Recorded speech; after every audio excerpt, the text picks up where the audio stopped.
Hi అండి. ఈ గుడి ఎవరికైనా తెలుసుంటే ముందుగా కామెంట్ చేసేయండి. మా అక్క వాళ్ళ ఇంట్లో పూజ ఉందని వచ్చాను. ఇంతకీ ఏం పూజో చెప్పలేదు కదా, అదేనండి కావెళ్ళ పండగ. మీరు కూడా చూసేయండి.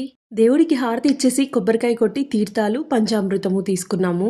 ఇక భోజనాలు కూడా చేసేసి సుబ్రహ్మణ్యం స్వామి టెంపుల్ ఉట్లవారిపల్లికి అయితే బయలుదేరేసాము. ఇలా పడుకున్న వాళ్ళ కోరికలు తీరాలనుకుంటూ అక్క ఆశీర్వదిస్తూ ఒక్కొక్కరినిగా దాటుకుంటూ వెళ్తున్నారు. చూడండి, ఇంతలో మా బుడ్డిది కూడా వచ్చి జాయిన్ అయిపోయింది.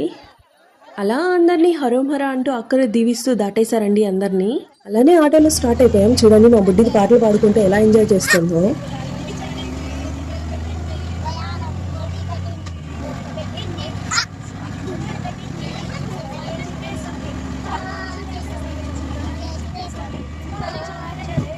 అలా ఎంజాయ్ చేస్తూ గుడికైతే వచ్చేసాము.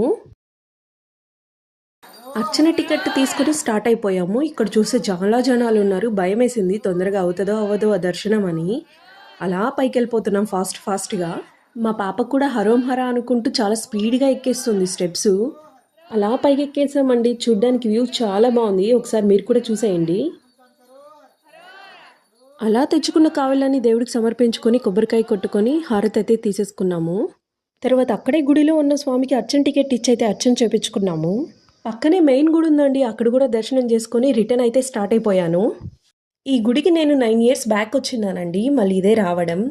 అలా దిగుతూ ఉంటే నాగాలమ్మ కనిపించింది. నాగాలమ్మని కూడా ఒకసారి దర్శనం చేసుకొని ఇంటికైతే స్టార్ట్ అయిపోయాం. Please subscribe to